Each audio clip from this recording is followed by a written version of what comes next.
The Merseyside derby, always an exciting match to watch, that rivalry. I suppose, Janusz, this one ended in a draw, but for the neutral, it was end-to-end action. Everton fans will feel a bit hard done by that goal disallowed, and then Liverpool fans will definitely be feeling it because it's more points dropped. They were, I suppose you could say, expected to win this one, despite the fact that it is the derby and it is at Goodison Park. But this match and this result kind of just heaps on the questions and the concerns for Liverpool, right?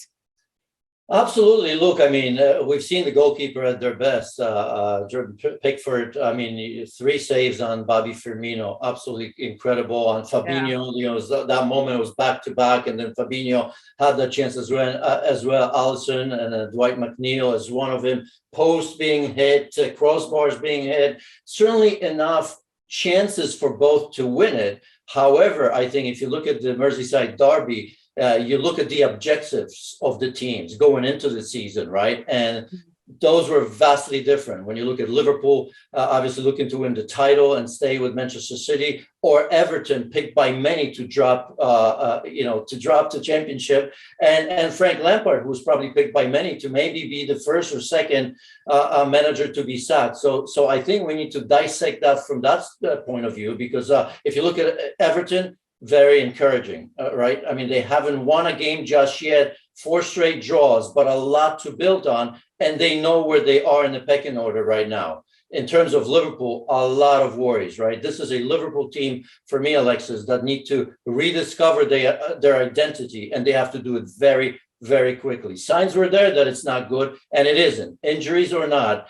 things are not good at Liverpool. If you still think that they're going to challenge for the league title, it's early, but it's not great, is it?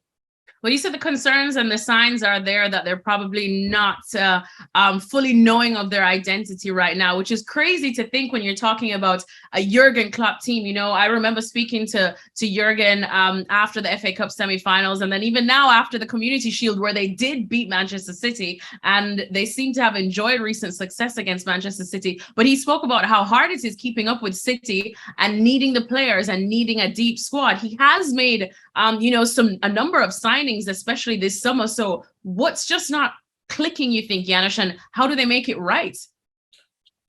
Well, first and foremost, that identity, right? The pressing, the counter-pressing. The pressing is not there. Part of the reason Sadio Mane, maybe, I know people are sick and tired of it, but maybe there is a plan B. We saw a little bit of that today, going 4-2-3-1.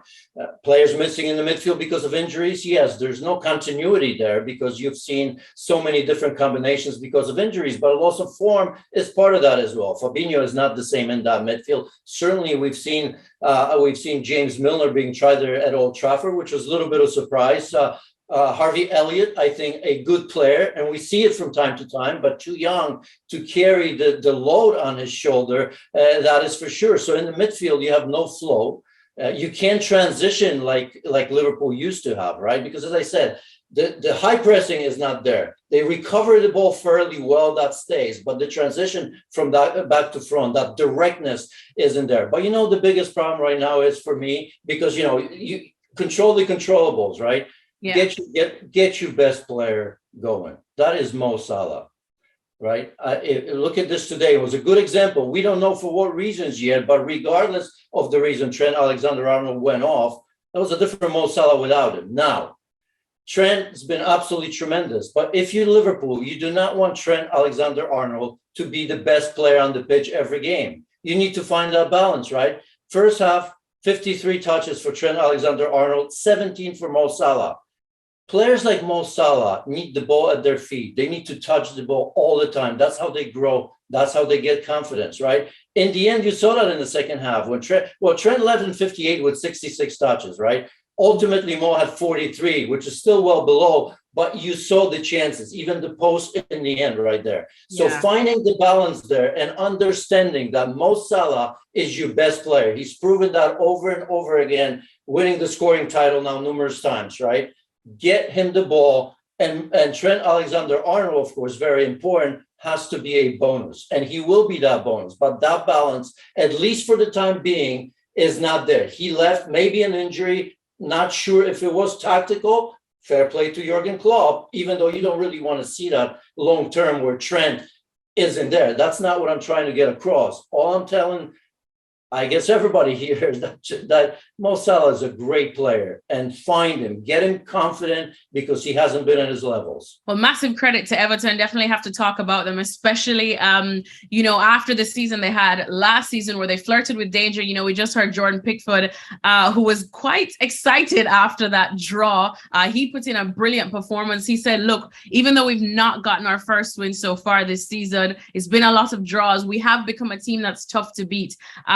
Do you finally see this identity forming now under Frank Lampard, and what's it going to take to get them to the next level? Because draws are not going to cut it, Janusz. Yeah, I think we took it for granted, the window that Everton has had. I never really thought of. I thought about it, but until you see it, you sometimes don't know it. And for Frank Lampard, I think staying disciplined and organized is so important. It's ironic in a way because he was such a good attacking player, but it's so much harder to teach the team to attack, I suppose, right? The nuances of that and different ways of attacking than it is to defend, at least at this stage of his career as a manager and where Everton are, right? Because the season didn't start great, but the transfer window is tremendous. Look at James Tarkowski and look at Connor Cody, former Liverpool player. Yeah. These two players know how to grind, know how to defend. They're leaders, right? When you come from Wolves, who are always well organized. If you come from Burnley, under Sean Dyche, you know how you have to play. If you're James Tarkowski with Ben Mee at the time, and I think it's starting to pay dividends a little bit. Not to mention that the young Patterson is looking good. Michallik, by the way, on that left hand side, quietly is becoming a player, defensively sound.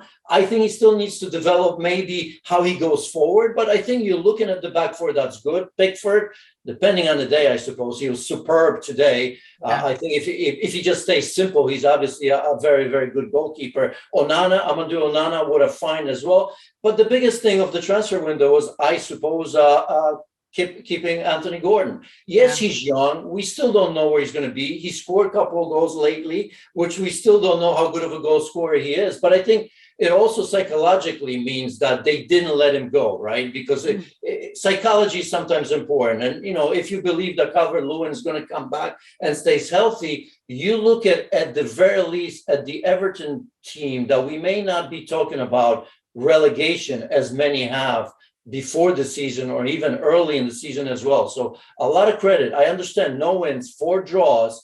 But if you look at these 4 draws, a lot of them, including today, could have been wins. Thanks so much for watching ESPN on YouTube. And for more sports highlights and analysis, be sure to download the ESPN app. And for premium content and live streaming, subscribe to ESPN Plus.